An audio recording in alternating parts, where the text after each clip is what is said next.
Hey, what's up, everyone? You're currently tuned into TBD on KCSB FM 91.9 in Santa Barbara, netnetradio.com, Tijuana. Today, Lietoc and I are joined by New York-based cosmic country sound artist Mike Horn, better known as Seawind of Battery. Since 2022, Horn has been mapping out his own ambient, free-gliding guitar music orbit with tape releases like Clockwatching on Island House and Chaos Life Preserver with ragenap on Eiderdown. How you doing, Mike? Doing great, man. Thanks for having me. Dude, thanks for coming through. We're really stoked to have you on. Hey, man, it's been a long time coming. It feels like, Yeah. Been following you guys for a minute. Love what you guys are putting out into the universe, and it's an honor to be here. Likewise. Yeah, thanks, dude. That's awesome. It's always a slow little ascent to get in the TBD orbit. Hey, it's great. It's all about being kind and putting good vibes out into the universe, and eventually that comes back around. Yeah, right. So what have you been up to? I know you mentioned that you work in tech. Like, what do you do exactly? Yeah, nothing that's fun for the sake of this podcast. We can say, I've done some development work that's transitioned into more of like consulting stuff over time. But yeah, that is that you could probably like scrub this part of the podcast. Yeah, right. It's not super interesting, but listen, man, we all need a day job. We all need a day job to support our hobbies. You know what I mean? Keep things upright, Yeah. Does your job give you a benefit like a Sunday driver or like free lunch, any kind of stuff of that nature? Yeah, they give me So we do. How's the 401k match looking? Are we 401k match non-existent. Lunch situation very solid, like $20 a day. Can't go wrong with that. Oh, that's kind of sick, actually. $20 a day. What else? They give us $400 of babysitter money per year. Oh, that's kind of cool, actually. I guess, yeah. Great. I use that up like in 3 weekends. It's like done for. It's like sick. It's like a 40-hour sick pay thing for a part-time, but it's for babysitting. 100%. It's like my wife and I get a couple of dinners and it's done for the year, pretty much. Yeah, right. I thought this was a really interesting benefit that like my friend just got with his job, but they're like paying him like, I don't know, like I think it's a couple $100 a month to like buy a car. Isn't that crazy? That's wild.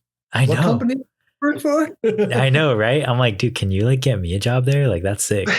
I just hit my 5-year mark at my company, and I just heard a bunch of other people are telling me today, like, oh, if you worked at this company, you would have been rewarded with like a 1-year sabbatical. And I was like, man, I'm picking the wrong companies. Yeah, right. I know, seriously. Are you a friendly company? Yeah. Are you like looking to do anything else? Or you think you're gonna stay with this company? Yeah, I mean, listen, man, it's tough out there right now, job wise. Yeah. I see a lot. Like, you're either in a demanding job and you have like some stability, or you're kind of on the other side of that and you're kind of begging for work. So I think like there's no ideal situation, but having some sort of stable income I can't really be complaining about that right now, given like the state of the world and what so many people are dealing with. Yeah, I'll probably stay put for a bit as long as I keep my marbles intact, keep my head on straight. But yeah, unless that starts to fall apart, then maybe I'll second guess that. Yeah, I hear you. It's the job market, I guess, is just insane right now. Like I've had like so many interviews over like the last year, and like nothing has like gone anywhere. You know what I mean? It's like. It's like, what am I doing wrong? But then I go online and it's like everybody's experienced the same thing, or like my friends are experiencing the same thing. It's like, it's crazy. LinkedIn is just like a cesspool of people begging for work, and it's it's pretty sad to see. Like we'll have like a job posting, and then the next day there's like we have 150 applicants overnight, and people hitting me up on LinkedIn. I was like, whoa, this just went from 0 to 100 real fast. Yeah, for sure. I mean, like you were saying, I'm just glad I have something. You know what I mean? Yeah. I have an income right now. Count your blessings, man. Exactly. On LinkedIn, do you ever see anybody doing like guerrilla advertising, or have you ever had an opportunity where you're like, well, I got some codes for you. Thanks for like shooting my way to trying to network, but I can shoot you up with some codes here for Seawind. Yeah. So yeah, I have like very. It's funny, like no one's ever brought this up to me before. I have like very strong feelings on the like. I try really, really hard to separate like the work and music thing. Yeah. I think when I was younger, like fresh out of school, it felt very natural to be like, oh, like here's a copy of my CD, I burned it for you, and I'm playing it, playing at CBGB's on Saturday if you want to come through, and people started showing up, and then it was like I would see them at work and be like all that they were talking about. I try to like really keep things separate now, because I find that like the second people find out that like I do this thing outside of work, it's like the only topic of conversation. And when I'm at work, I try to just like keep that there. If I have some very close friends at work, like I might share with them a little bit, but for the most part, I keep it pretty isolated. I keep it, I like to keep it in the community where it belongs. I can't imagine I would have the easiest time trying to explain to a network of techies, the origin of ambient country. I don't think. Oh man. Do you ever like talk to your work about it? Because like my work knows that I do radio and or just like promote shows and like stuff like that, and like they'll ask me about it occasionally, and I don't really know how to like describe a lot of the music I listen to them. Yeah, I got busted. It was amazing. I have this one woman in the UK on my team, and she figured everything out in like 5 minutes.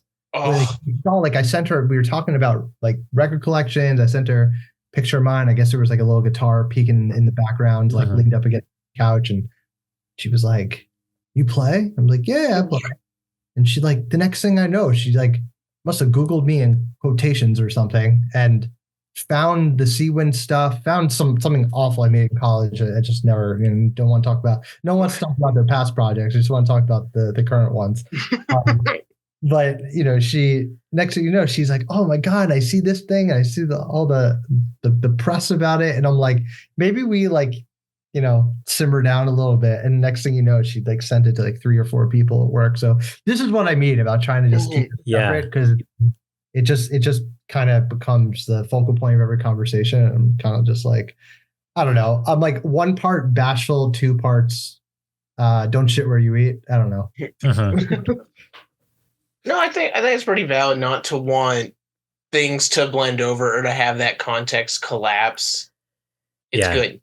It'll be good to keep those worlds separate. Yeah, it feels like it's kind of like I'm taking off my like, I'm taking off my Batman outfit at the end of the day, and I'm like just Bruce Wayne, and like that's fine. Like I just want to be Bruce Wayne at the end of the day. I don't want to, it's just whatever. You get my point. Yeah. There's been a few times where like my coworkers will be like, "We should all go to like one of your shows," and I'm just like, I think they're a little far for you guys. I think they're like kind of a far drive. I don't know if you guys should. Yeah, I just don't think it's very safe. Like they don't have security there. Yeah. Just like, oh dude, it's like, I don't know. You know what I mean? Yeah, I know. It's just there's something too. And transitioning out of like the work stuff, it's for a long time. I really, when I started working on this project, I really didn't want to eat. I wasn't even talking about it with friends and family. And the truth is like, and I think everyone who's ever picked up an instrument and tried to promote a project or band or anything in any capacity can relate to this. Like you start out, like, who's going to come to my shows? Who's going to support me? Like friends are, your family is. And it's a very natural reaction to not want to like put something into the world and hear crickets. So you're pulling in your friends, you're pulling in your family to get some support. But I made a very conscious effort of like, man, I've had like many projects throughout the course of my life.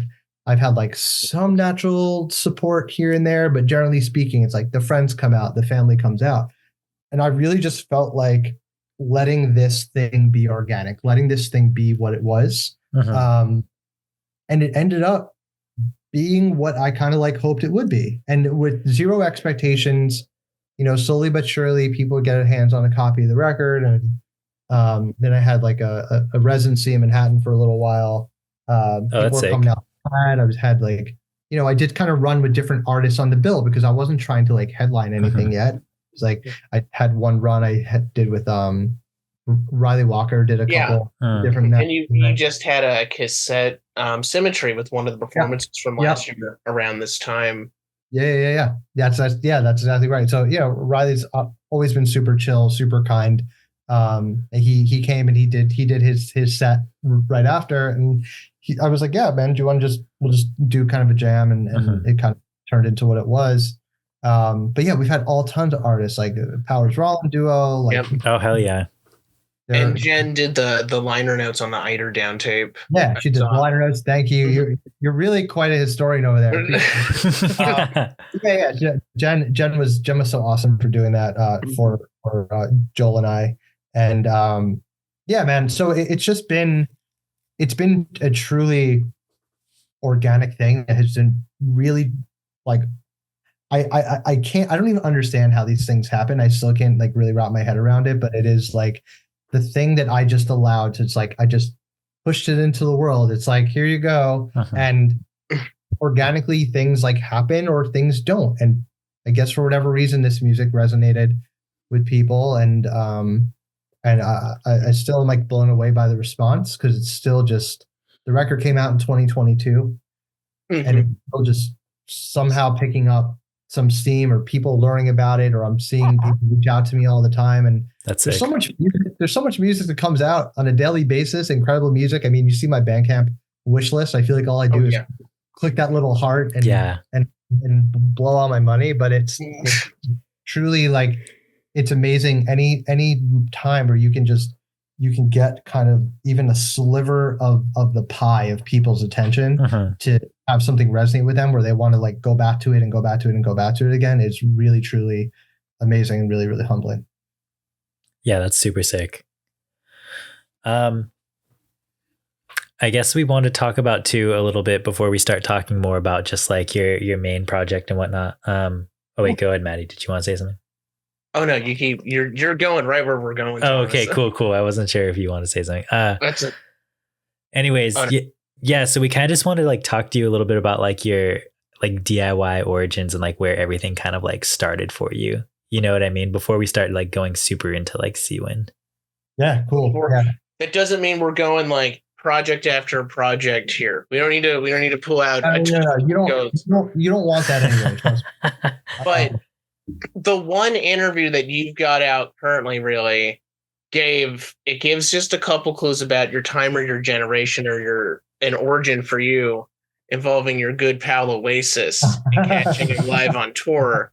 Here's a great rock band, fellas. But again, you had mentioned being such a big fan of classic rock, and I thought this was a super fascinating or cool touch point. The guy who runs Oral Canyon down in Texas, great label, doing weird stuff, has also said the same thing to me before about how massive as a child of the 80s Van Halen was for him.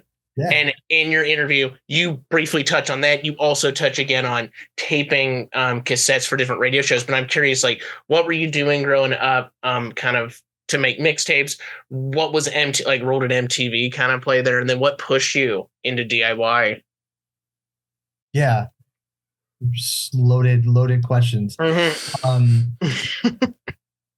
Yeah, it is kind of funny that everyone's like, when you really break it down, like everyone's origins really do kind of like start there. Even you talk to Joel Burke, Ragenap, who I Eiderdown cassette with, you ask him like where it all started for him, he'll tell you The Who, and he's a drummer by trade.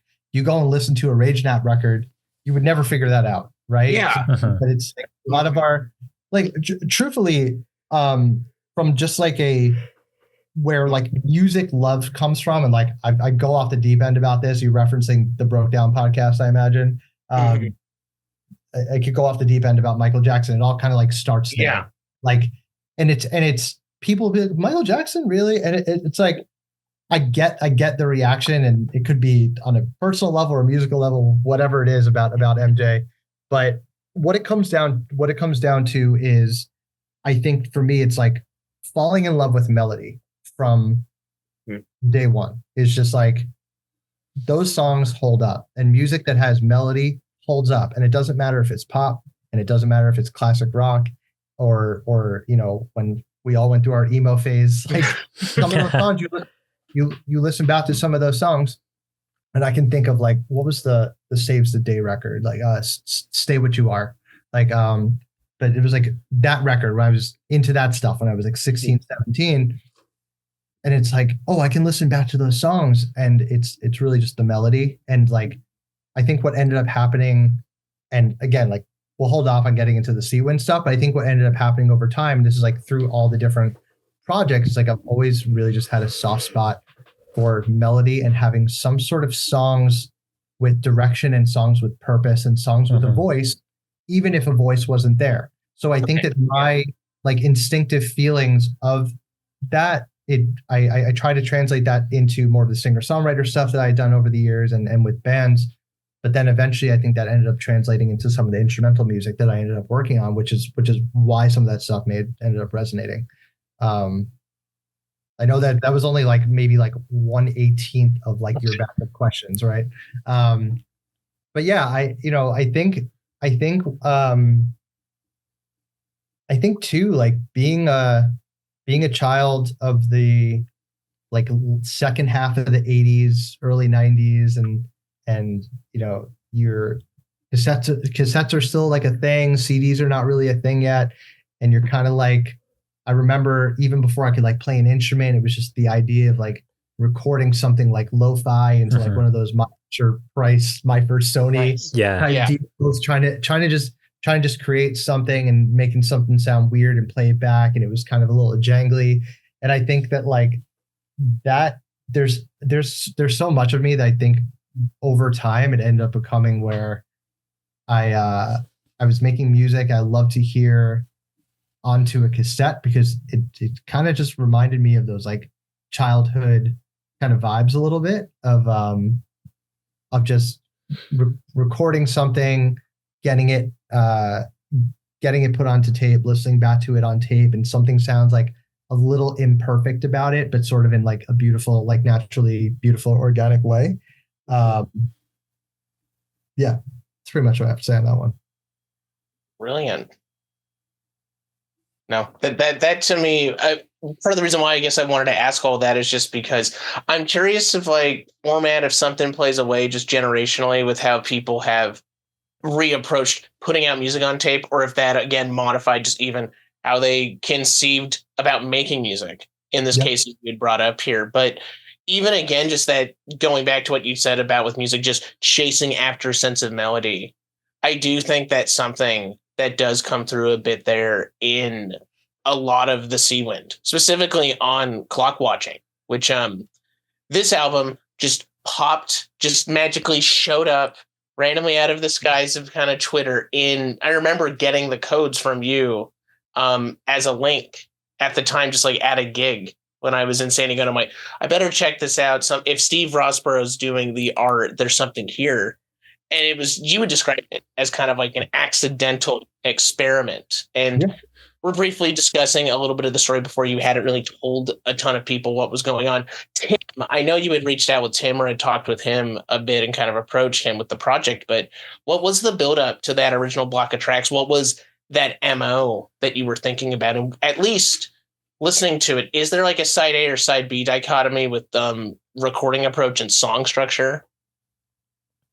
No, I think the structure came by just playing around with the order a little bit and seeing what made sense. Those songs were honestly there's a couple of songs on there. Even there's a minute and a half track.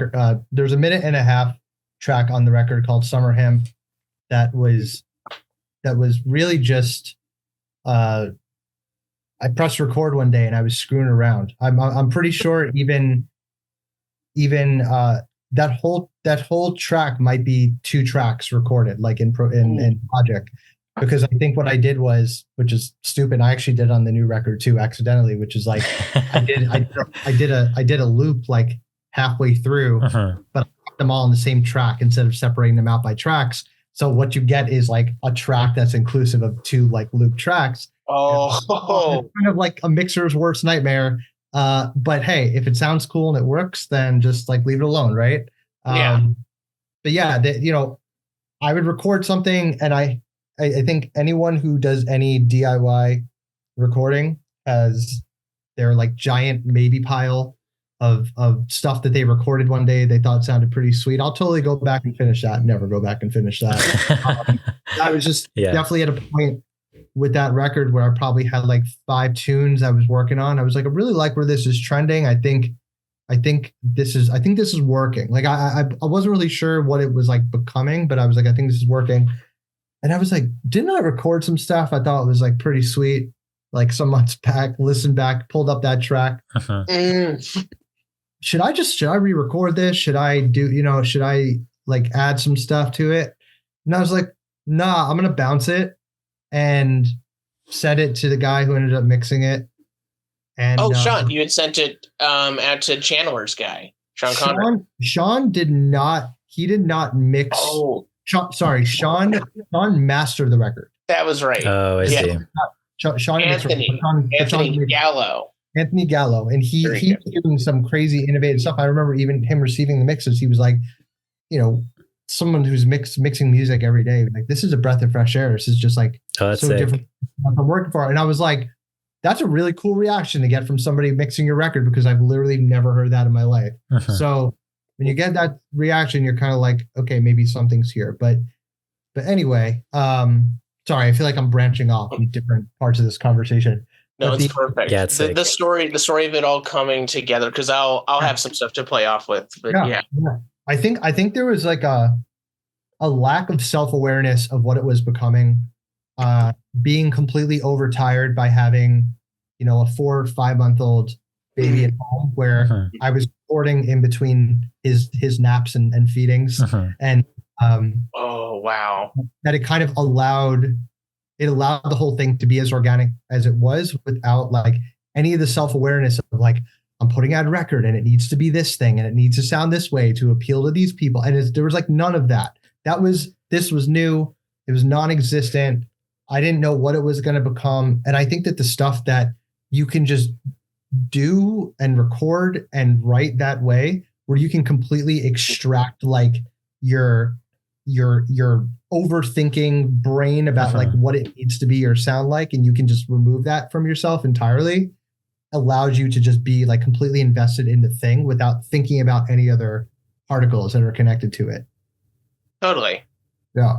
No, I mean that, because I was revisiting it today. It had been the first time in a bit, and was, to me, this is why I asked about the side A, side B. It sounded like some of the cuts, they just came out of different sessions or different little snippets or moments entirely. And based on the response, it absolutely seems that way. But there was such a difference in just the tone of where one of these pieces could go, or what was being reflected. In side A features a lot of like ambient country, really great free floating kind of pieces of that. And then side B had this ethereality that was really, to me, striking. And still, it's something that then I think some of your later tapes have begun to play up bits of that, or really go into.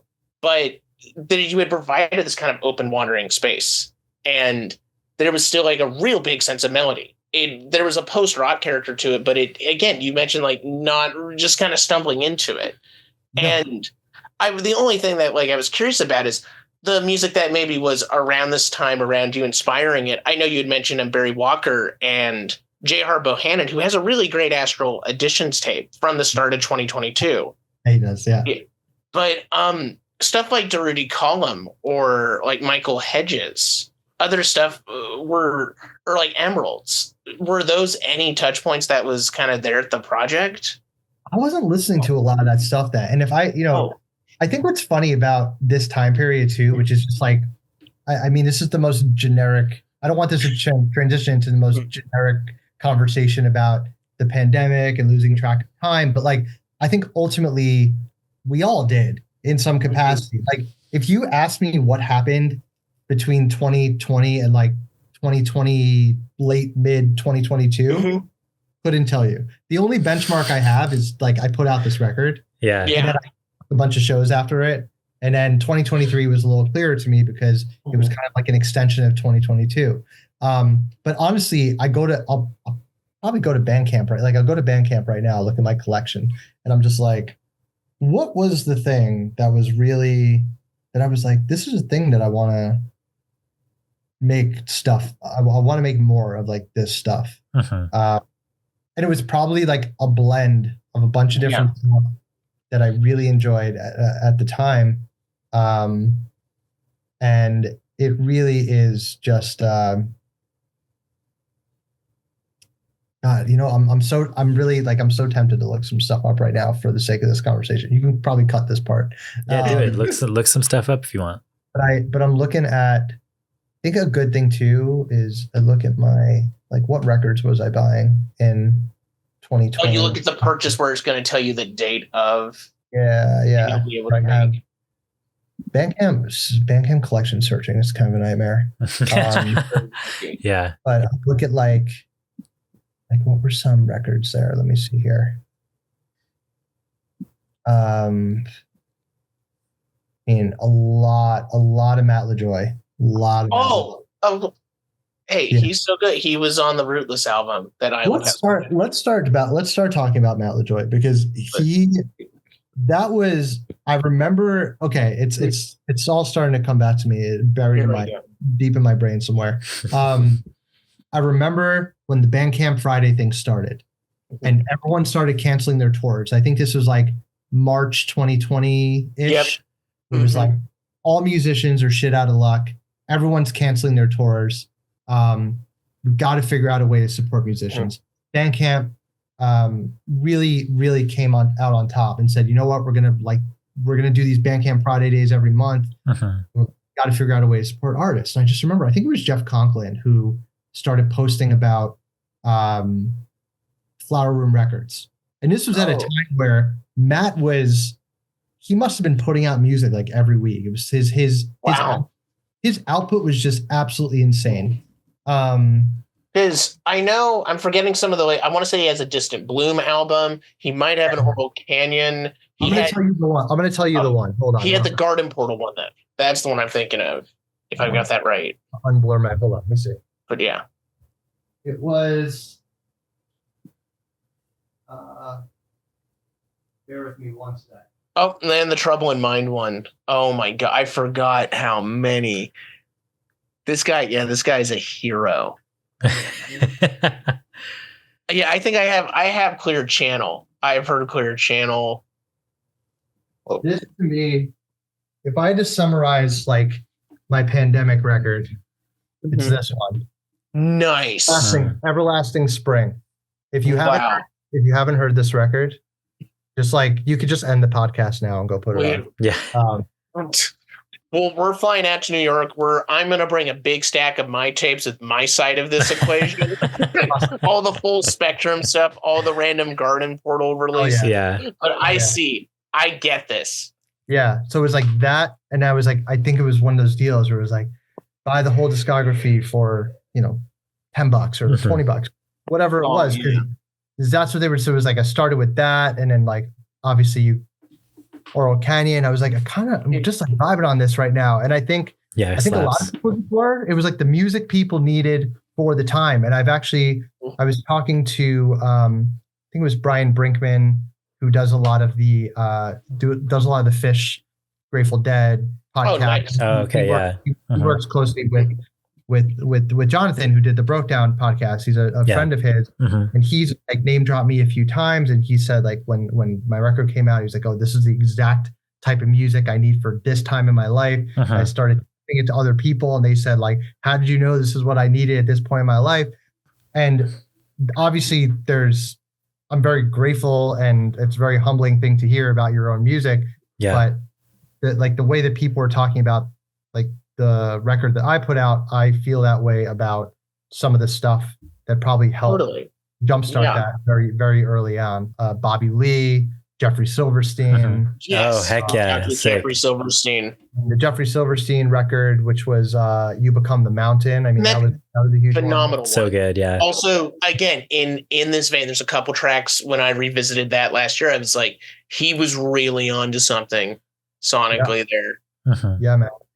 I could go on and on. I'm looking at ones that are like catch my eye. I mean, we mentioned Matt Rowland already, but like, he's put out legend both with Jen and his own solo stuff. It's just absolutely incredible. But so it was kind of like a combination of the ambient stuff, some of the more, dissonance, pedal steel stuff. Separately from that.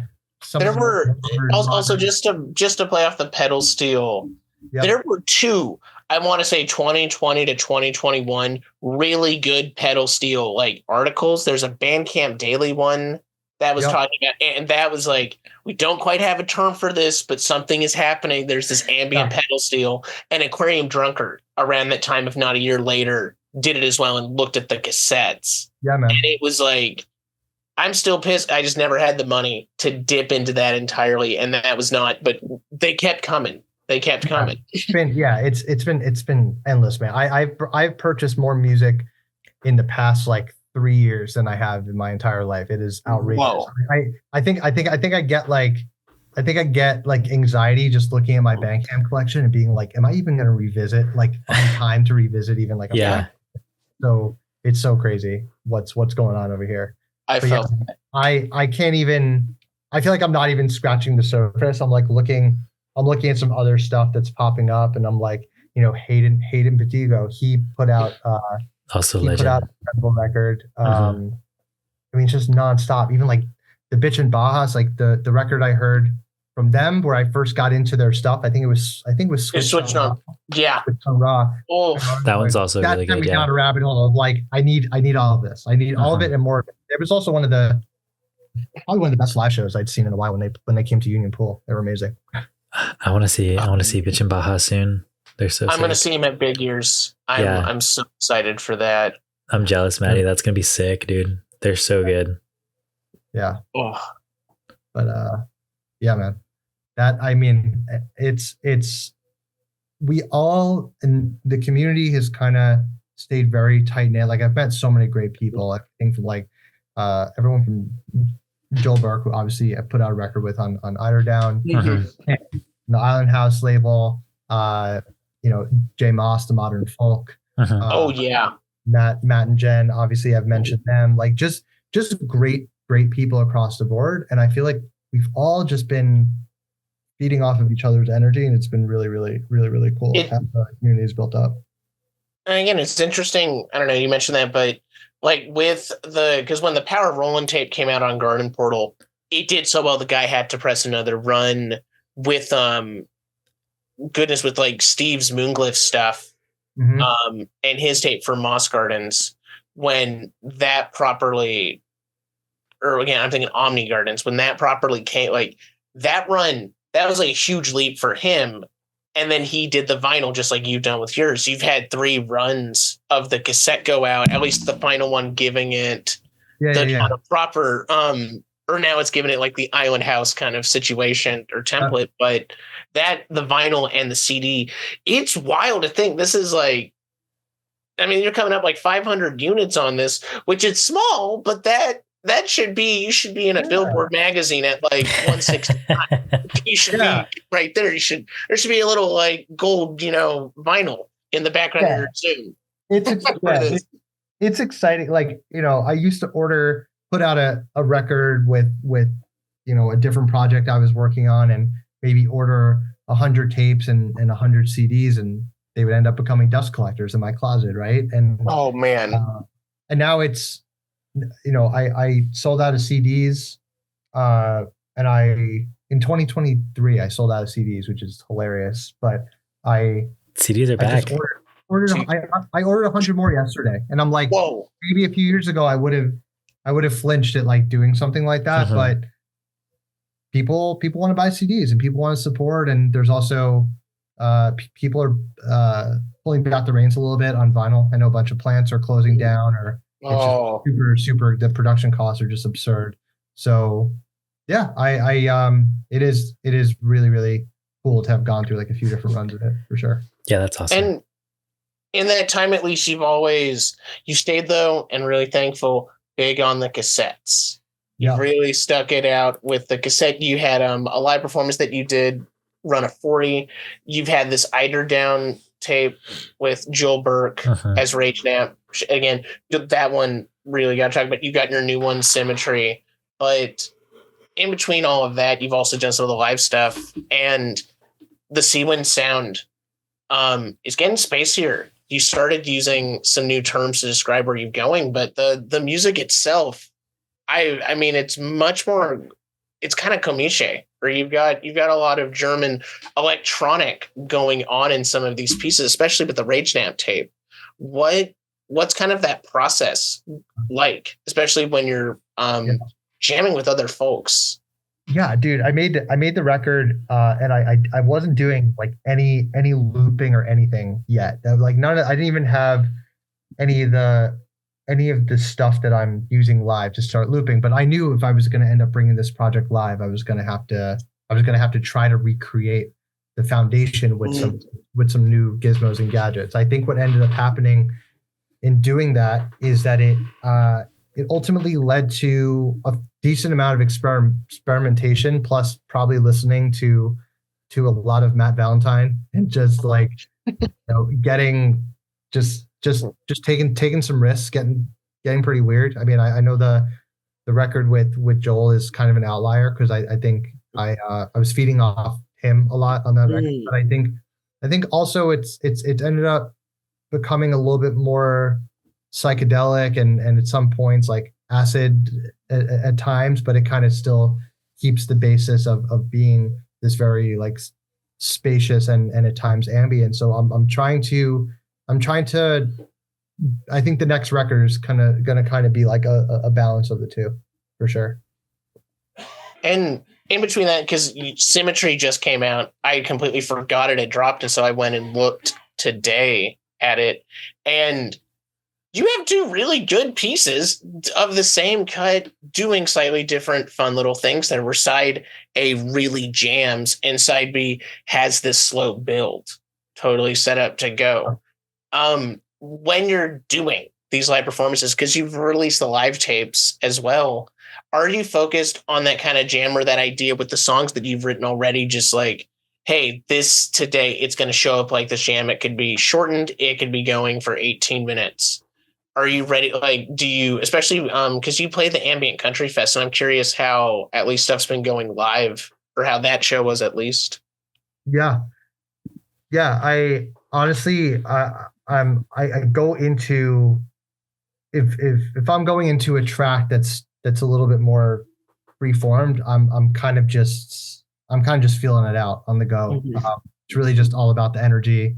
How Jared Annis, who plays lap steel with me, how we're vibing off each other and determining where it goes. And the reason why I wanted to put out a release that was the same song, side A, side B on each side, or the same foundation of a song, is to show kind of like from show to show, this ends up being sort of in the same dimension, but kind of like two completely separate tracks that won't necessarily feel like you're just listening to the same thing on side A and side B. And it's really, really, it's really interesting. Like I really have not spent the majority of my music playing career improvising or experimenting that much. And it's kind of fun to kind of hit record, see where things go. And I put out a bunch of live releases. I got another one coming up that I can talk about a little bit more.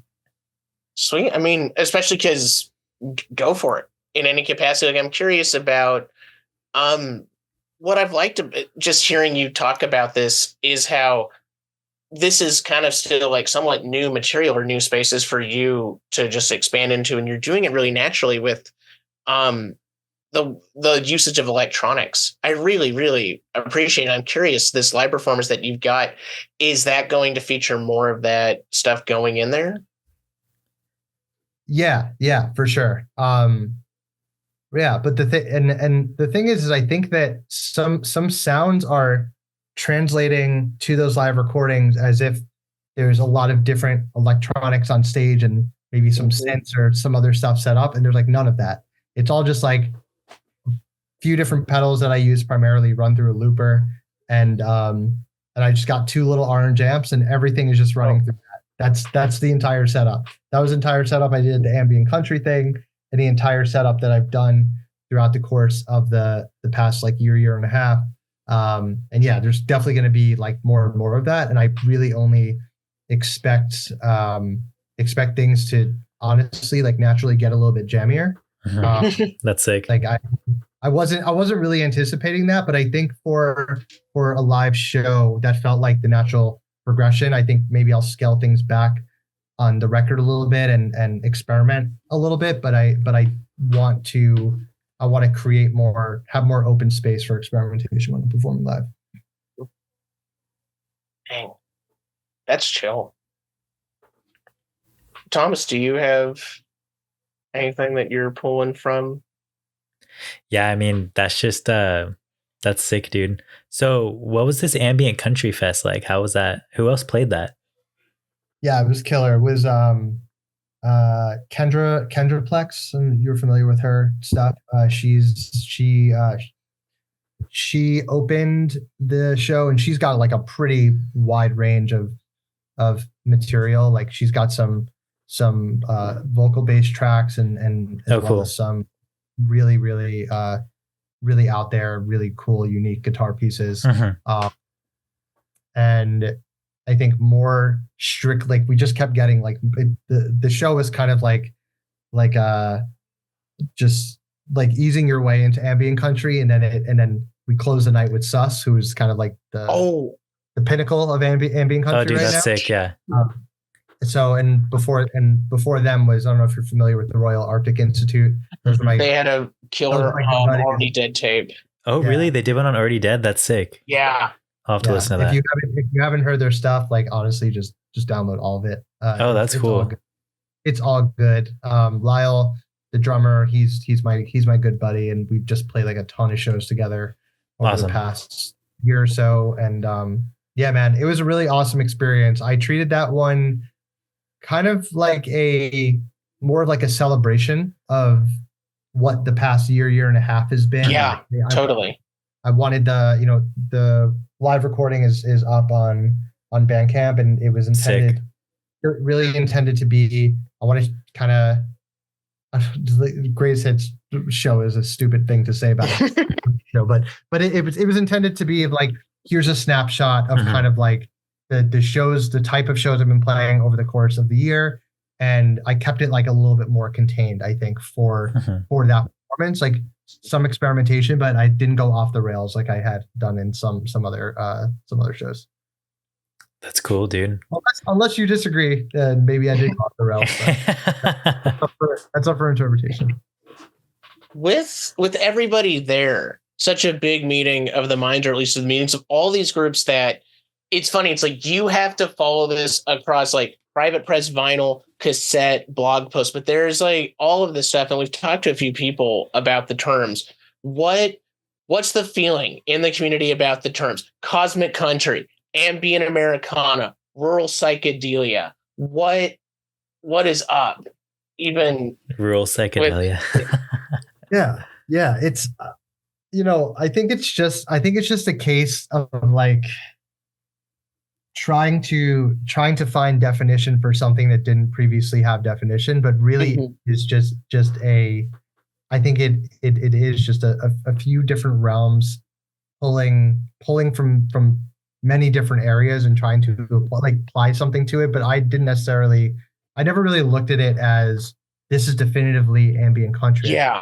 Probably have a couple of tracks on the record, particularly on Clockwatching. The opening track, Above the Waves, is like probably definitively like an ambient country record. It's very laid back, lots of spacious sound and acoustic guitar, some minimal pedal steel. Totally.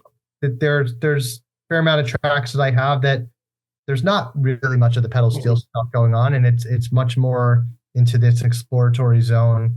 It probably tilts more psychedelic, like laid back psychedelic, and a little in ambient country. territory, and I kind of like the idea of it meeting the criteria of like a few different realms, and not necessarily being like, this is a guy who puts out ambient country music. The first record is what it is. When he puts out his next record, it's going to be exactly kind of a carbon copy of that. I don't think I could ever go back and make that record again. I think inevitably the next record I put out is going to be, I'm going to pull from similar areas, but there's definitely going to be like a decent amount of exploring into different territory. Sick. Yeah. No, and I think that's a great response to it, because so it's easy to look at a lot of the stuff and it's like there's a lot of great albums here. There's a ton of people are doing very different things. If you're looking at a level that's not just granular at large scale of like what instruments are they bringing and what also dialogue as a result does that play back to. So like the stuff Old Saw is doing is different than North Americans. That's different what you're doing than what like Phil Giraldi is doing or what Matt LaJoel is doing or Power Roland. And something I've liked about the scene is like it changes based on configuration of who's there. So you have this jammy component like Riley Walker as well, even being in like his post-Wook kind of jam stuff. That's played a role on that. And again, just like the amount of electronics that are here, I had never, I think, noticed the kind of krautrock or the German electronic connection, but there's stuff y'all are doing that's in that vein, or it plays to it, but it's from an American just kind of drifting its way into it. And I think that's really beautiful.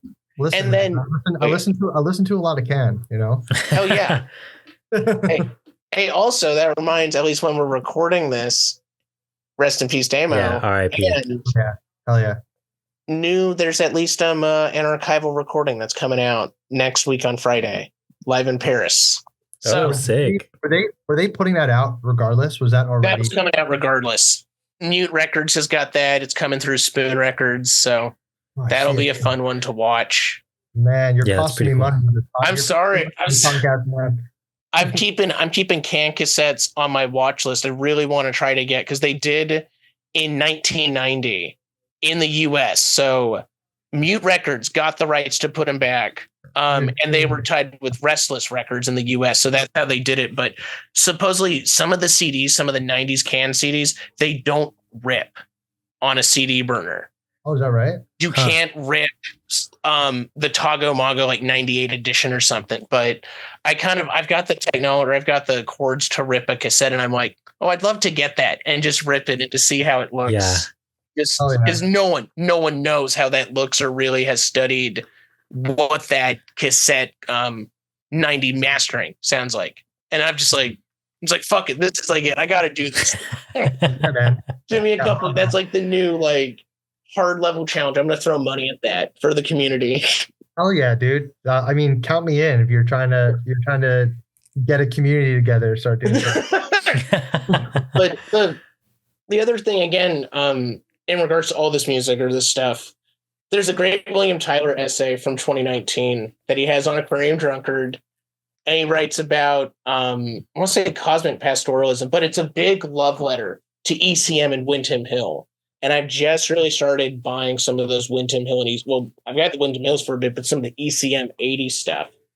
And on there are some really wild electronic, total fourth world expansion, total freebie stuff. The Windham Hill got killer Americana going on, but the ECM stuff, that's not jazz at that point. They're going for it, just like this music. I mean, every middle-aged man eventually has to explore like the Windham Hill rabbit hole. It's just yeah. You get a little gray, you get a little salt, pepper in your beard like me. Yeah. There you go. Thomas, you got to get on this. I think I got this out of a free bin. Yeah, I was going to say, you start getting the salt and pepper look and you start flipping through the free bin looking for Windham Hill and ECM.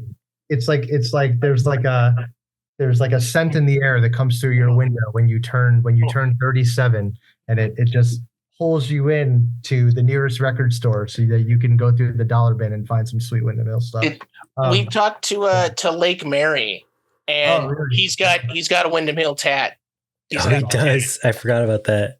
There's a Windham Hill comp that if you don't have it, you should pick it up. I think you could probably find it for like $1, either on record or tape. Oh yeah. It's called It's an electronic music sampler. It's called Soul of the Machine. Oh, I gotta get this. That sounds kind of sick, actually. Yeah, I can. I'm looking. I'm gonna write it down. Oh, I have to get this. Yeah. I grabbed it. I think I found it at a local shop near me for like $2-3, something like that. It's whatever. This is so cheap.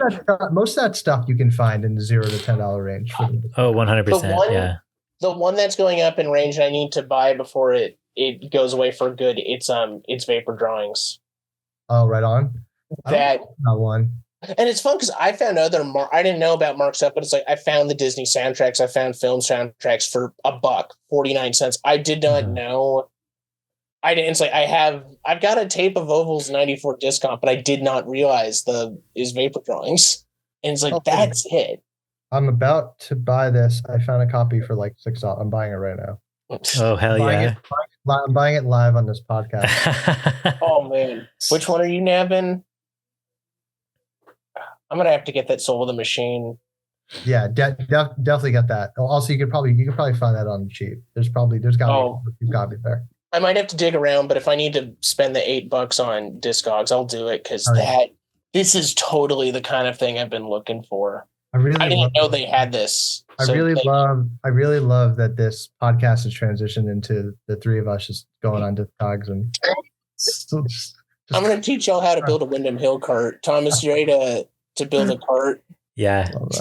I still try to find any Windham Hill that I find in the free bin. I always grab. Oh, yeah. Totally. Yeah. And again, I mean, I just built, what was it, yesterday or a couple days ago, Wendy and Carl's Consciousness showed up, a CD, and it was $8. And I was like, okay, what have you got? What else this guy got from Cranky? So I always try to build a cart of Cranky stuff whenever. Right on, man. I want to pay $8 for that. Yeah. Also, highly recommend, if you don't have those, they have the solo guitar comps. I've got a couple of those. And yes.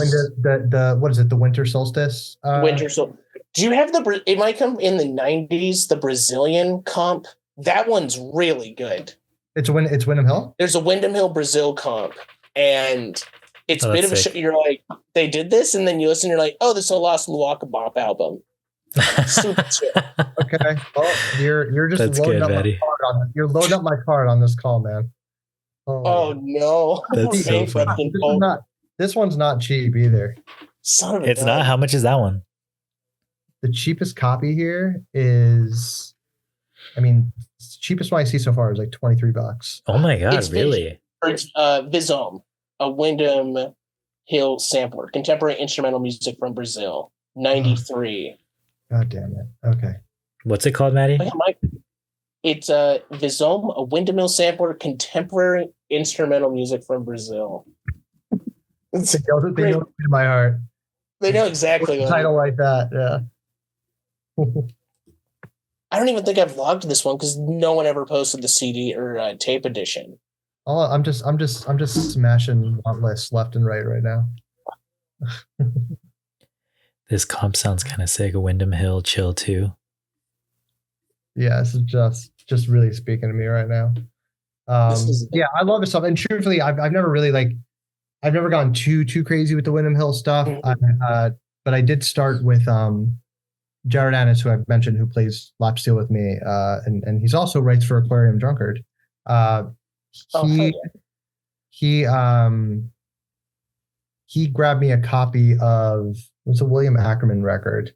Which one did he grab me? He grabbed me really, really good. The search for the turtle's navel.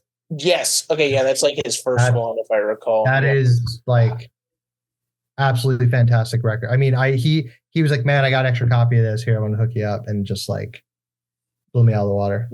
Beautiful stuff. It for me, because here's at least a few that come to mind on the Lost Lake label, and I found this again dollar pile, the Bolacete album, and I'm like, who's that? You look it up, you're like, oh, great Brazilian guitarist. Oh, this came out on John Fahey's label, and it's like a Windham Hill reissue. Thanks, gang, and it kicks ass. Yeah, man. Sometimes I just I gotta pretend I didn't hear that, so I don't go down a rabbit hole. Next thing you know, I've spent like $100 by the end of the week, and I'm like, I didn't need to do that. I got diapers. I got diapers to buy, man. Final one that I'll say from that, John Rayborn's "Lady and the Unicorn," harp music from 1970. Why do I feel like I have? Do I have that? That one's got a great cover. What is it called? "The Lady and the Unicorn." Lady and the Unicorn. Cool little. I think it's an English record, but yeah, just found that was like another swap meet find. Okay, I'm on it. It's in my want list. All right. I've also recently gone down the John Hassel. Oh yeah! I don't have my Hassel. I spent $50 on that Fourth World collab with Eno, and I was just like, I need this. I need to own it. And I was looking for it for weeks. And I couldn't find it anywhere. And finally, I found a mint copy on Discogs. So I was like, I hate myself. You know, just like you hate buy a record. Oh yeah. I had so much self-load in the moment. Here it is. This took a bit. This took what is that? years. Oh, dude, you have it on tape? I found out about this one. Which one is that? And so it's got 1 and 2 together on tape. What is that? Is that Eno? That's the cassette edition. And so volume 1 on one side, volume 2 on the other side, and then I've got regular volume 1. What's that one called, Maddie? That's the Fourth World. Eno with Eno. Oh, okay. That's some of the EG stuff. This one that he did for ECM, I found these two in a weird. This is Power Spot, and then this is the Surgeon of the Night Sky, and this is where he's like getting like a weird ambient, like it's not quite techno, but he's making some weird spots that he's going to get to with Techno Animal. And this is like a refinement of kind of all his edition EG stuff. There's one of those I don't have, but God, I found this in a weird Goodwill lot. I was like just scrolling through like Goodwill's eBay page, and I noticed I'm like, there's Hassel tapes in this lot, and they're never going to show up again. No, never. I got my ass on that. No, I mean I'm looking at you have a couple of those double cassette. There's 0 for sale. There's like. Yeah. Like 8 people who have it on Discog. God damn. Oh my God, really? It showed up on eBay last year. I found a sale and I was like, oh, that's real? Okay, I never have to watch Fourth World. Like I had Fourth World Music Volume 2 for years and I was ready. And I'll still do it for the third one that he has on EG. I'll have money ready for that day it comes. Sometimes I think that I have an addiction to like just finding the thing. Yeah. And then I find a thing and I'm like, I need another thing that I need to go find. It's just, it really is like one level down from a hoarder. Like, that's how it goes when you have like a music hobby, you know what I mean? It's like you have like all these, I guess you could say like grails or something, you know what I mean? Where it's like you see it, you buy it instantly, and then it's like, all right, on to the next one. Yeah, no, totally. I'm happy because I also imagine I'm like, when is the day going to happen? Where I'm like, well, I'm going to play 8 hours of this on loop. Like truly, like I'm getting it out and I'm going to celebrate. And at some point I know it'll happen, but I could have done that already. I could have curated like perfectly happy days doing that. I definitely love chasing that stuff or having them together, having it in conversation and letting over time the knowledge like slowly get up or just going, building tracks off that. Oh yeah. Yeah. I'm looking forward to having a day like that when my kid graduates college and I'm 7 years old. That's gonna be it. Yeah, it's gonna be a great day. Looking forward to that in 40 years. Oh. Well, with that, Thomas, I think that might take us to the end. Really? We're all the way down to the end here? I think we might be, unless, I mean, because again, you told us a bit about your live setup. Any other major gear that you're hoping to thrift or kind of expand? What guitar are you playing? Yeah, there you go. Yeah, what guitar do you have? Or do you, what's like your daily driver? You know what I mean? Yeah. I have, over here? Where is it? Oh, here's like my, maybe it's downstairs right now. But my primary guitar, just like old reliable, is my Telly. That thing could be sitting in the cold and then hours of humidity, and somehow I pick it up to play and it's still in tune. Yeah, sounds great. That's sick. Strings are so rusted to hell, and just that's just old reliable. I got a I got one of those newer Dan Electro models. Oh, really? That's sick. Those Dan Electros are pretty cool. Really, really love it. You can't. I'm not like a gearhead. So the model is failing me right now. But it's one of those newer models, and really, really slick sounding. One of those electrics that sound great even when it's like not plugged in. You can kind of treat it like a quiet acoustic guitar. Oh, like the hollow bodies or whatever, the semi-hollow bodies. It's not even a hollow. It's a solid that just kind of there's just like solid pickup if it's not even plugged in. The pickups definitely are not giving me the exact sound that I'm like looking for when it's plugged in. So I think I'm gonna have to play around with it a little bit and swipe some stuff out. Yeah. I just got. I love those Chase Bliss pedals, even though they cost an arm and a leg. Dude, my friend. Oh, sorry. Go ahead. No. Go on. What were you saying? I was gonna say one of my friends plays in like this shoegaze band. He uses a Chase Bliss pedal, and it sounds so crazy. It's crazy.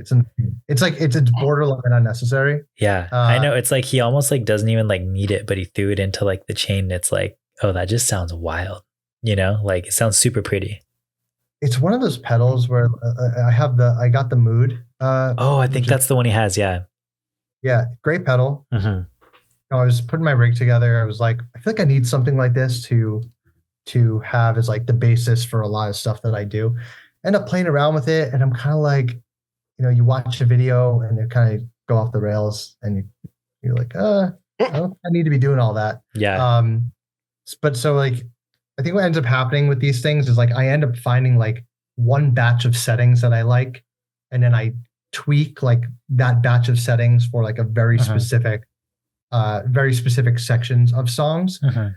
It's totally overkill if anyone's using that as a base for anything. I think it's a lot. I also just got the Lossy, which I really haven't played around with too much yet, but it's intended to be like the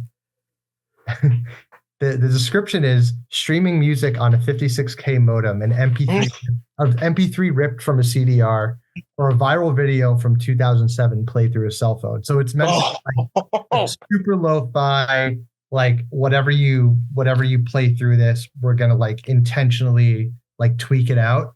And I wanted it just for another like accent, just another tool in the toolbox for when I play live. But at the end of the day, man, really, I have my Boss looper. Everything runs through that.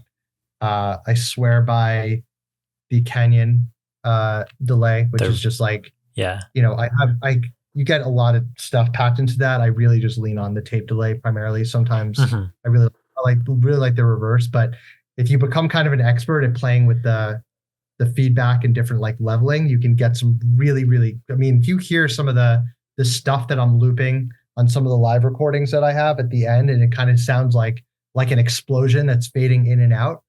That's that pedal, just lots of twisting and turning and right timings. And, it can give you some weird stuff, which I'm probably totally going to break the pedal at a show one day. Yeah, totally not using it what it's intended to be used for, but it's giving me the sounds that I need, and really keep it pretty simple. That's sick. Yeah, man. Cool, dude. What was your first guitar? What did you start playing with? I had like one of those Strat knockoffs. Okay, like a Squire or something like that. Yeah, it wasn't even a Squire. It was like a Strat, like a navy blue and white Strat body that was like intended to be like Squire quality, but it wasn't like actually a Fender. Oh, I see. But yeah, I think I got that from a little music shop in Queens where I grew up. But yeah, I mean, I have a lot of guitars. I pick up things and honestly make purchases off of what sounds good to my ear at that moment, but I'm not much of a I don't really go down the reverb rabbit hole and start putting in bids on different guitars and stuff. It's not really my thing. I kind of find my guitar or two, and I'm like, yeah, that's sick. I'm good. All the sounds I need. Yeah. Do you have any weird guitars or anything? It's the weirdest guitar I have. I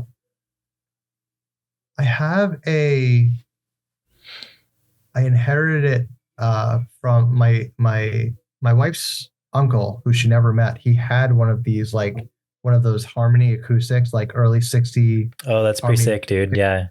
Whoa. Awesome. And I've gotten some really, really cool sounds. I actually used it on I did like a Christmas cover like a few years ago, and I used it strictly for that, just mic'd up, and it's just it sounds really, really there's just like a lot of soul that comes out of instruments like that. But they did do some crazy stuff. It was like growing all types of like mold and shit. Oh, really? They had to humidify off the neck and like wow, get it back up, clean it up. It was a disaster. But that is crazy. You want to preserve stuff like that as much as possible, because you're never really gonna come across one like that again.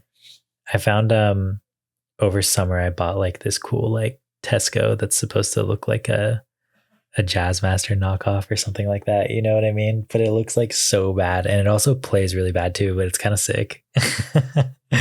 I got it like set up. I didn't realize that like I see. Yeah, they were saying it like doesn't have like a truss rod or anything like that. So weird. I was like, what the heck, really? And they're like, yeah, we just had to like shim it and go off vibes to make it work. And I was like, yeah. That's Japanese. That's Japanese, right? Yeah. Let me see. Play one of those. They don't stay in tune very well, but they're really cool looking. Oh yeah, it looks sick. I don't know if you can see it. Yeah. Sorry, it's not gonna work, but yeah, it's sick. I don't know how to turn the blur off, but you have to go on the bottom where like the where it says stop video. That little there you go. Oh hell yeah! Is this thing awesome. sick? The neck's like really weird, and the tuners are trash, dude. Like, look at the tuners on that thing. Ooh, yeah.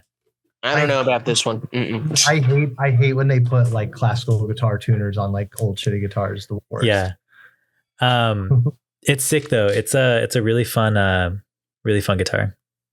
Yeah, it's one of those guitars where it's like you need something a little bit different on a track you're recording just to get some like weird funky sounds, but it'll never do what you want to do if you're using it as your primary, right?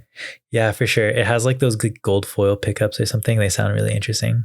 My next big stupid guitar purchase is definitely going to be, I want to get one of those just because it's just the dumbest guitar ever made. It's the Casio guitar that has like the tape insert. You know what I'm talking about? Oh, dude.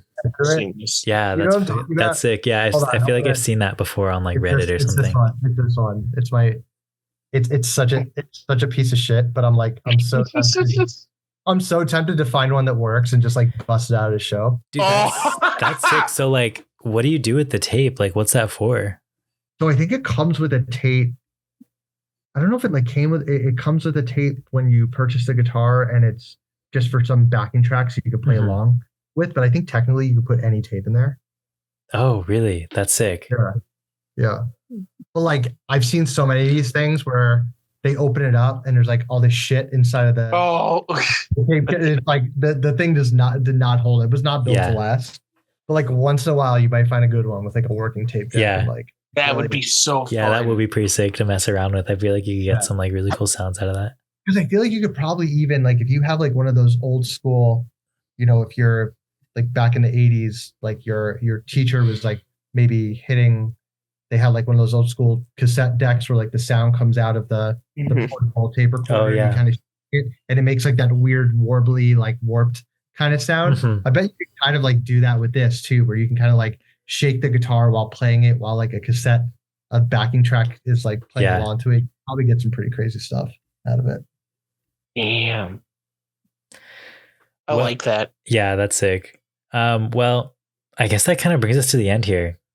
Sure. Yeah, man. Where can people keep up with all things Seawind of Battery? Always on Bandcamp. Always got new stuff coming out. Always, whether it's new studio record I'm working on, or a couple of tracks, or just like I'm trying to share some live recordings more often. Big stuff on deck this year, and I'll announce kind of a couple of them. So first, obviously, we talked about the Symmetry cassette that's coming out. Yeah. Pre-orders for that are available now. Still got a handful left.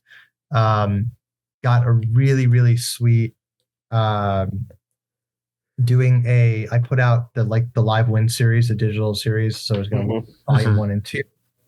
I'm putting out a double CD remastered version of Live by Sean of Live Wind Volume 1 and 2, a bonus track, CD only bonus track on that compilation is from a 30-minute improv jam I did with Matt LaJoy back in the end of 2022. Oh, nice. Yeah. Huge. There we go. Yeah, we played this little yoga studio that was like, it was kind of funny. Like, we had a show that got messed up and rented out this yoga studio, and it just ended up being amazing. That's sick. It was me, Jared, and Matt, and first time we've ever jammed, and we just kind of did something at the end of Matt's set. So we're doing like a CD only as like a bonus track for that one. Nice. And it in one of those. I'm doing it like a double CD, but in a DVD case. Oh, cool. Yeah. So putting that out. Those should be arriving here over the next like week and a half, and I'll do a posting about that. So we'll have two live recordings available there, live releases there. And then I have I'm probably like 75% done with the studio record that I am self-producing for Warhen Records. Yes. And gonna be doing a big floppy vinyl for that. We're gonna do a big floppy vinyl for that. And then the plans are, as of right now, to put out a vinyl with Oral Canyon by the end of the year. Oh, really? Whoa. Wow, that's sick. Yeah. I didn't know that Oral Canyon was even doing vinyl. Once in a while he does, and we've had a few conversations. He's like, I think if you're interested in putting it out, I think that'll be like my next vinyl release. So dude, that's so sick. Yeah. So yeah, lots going on, which means I have to carve out time to record some music. But yeah, I'm excited. It's gonna be a busy year. Probably more on the like releases side and less on the playing. Like I played 40 shows last year, and it wasn't a bad thing. I'm glad I got out a lot. I'm still gonna do shows here, but I really want to get the record out. And again, I mean, it's like you're staying regional, you're locked into kind of a cycle there. So releasing and getting stuff out, that's how you're connecting geographically, I feel. Yeah.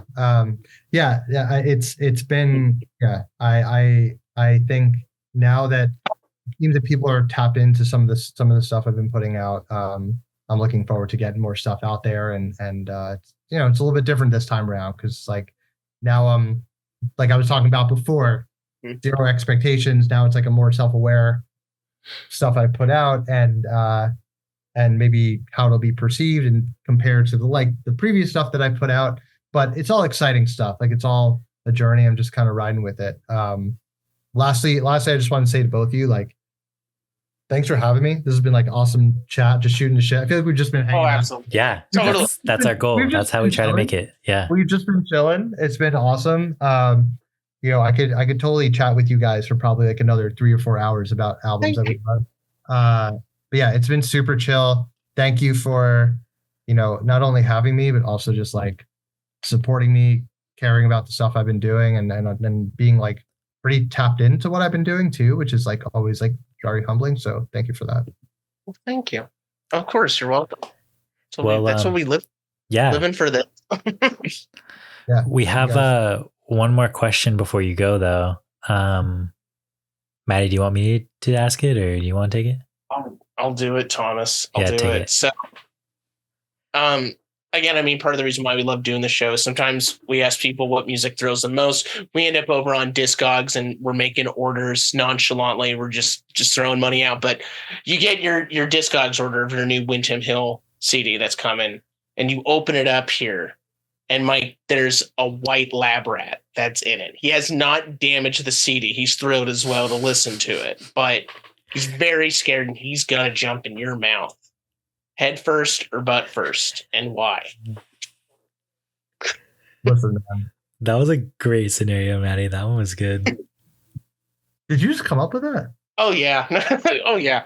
Maddie improvs those every show. It's so good. I love that. Listen, the New Yorker in me we have this sensitivity to rats, right? Because they're like all over our subways and whatnot. Yeah. If I'm opening a CD, which is usually by my record area where there's like nice big window that I have over there, I could just tell you I'm not thinking about head first or butt first, or that thing is going nowhere near my mouth. I am aiming that case directly out my window and just like sending that shit. Dude, that's a great answer. That's a huge reputation. Yeah. Never had anybody take it in that direction. That was sick. It would happen so fast. It wouldn't even, the thought would even cross my mind about which way that thing's jumping. He's just jumping. Yeah. Your rat senses were tingling before he could even jump straight towards you. You just reversed. He said rats. Yeah. He said rats, and I was already like, the thing here. Us New Yorkers are very sensitive to rats. Yeah. Thank you. Especially New York rats are nasty, dude. Oh man. Well, that's why I said white. That's why you gotta say white lab rat. So you like reset and you're like, maybe it's got like a little bone in its hair. Maybe you can like speak English or But no. I immediately started thinking of was like the second Ace Ventura when nature called, like the white bat, and it's like the white rat. It's kind of like the same vibes. Yeah. Thank you. Well, that's a good one to end with. Yeah, really, really, really did not see this interview going there, but I'm really glad. Man. Well, yeah. Thank you guys so much. This was awesome. Really, really a nice breakup for my ridiculous week, and it's been good vibes all around. So thank you, appreciate it. Yeah. Well, that's all we have for today. Thanks for tuning into TBD and KCSB FM 91.9 every Sunday. This has been Mike Horn from Seawind of Battery. Thank you so much, Mike. Thank you, Mike. Thank you guys.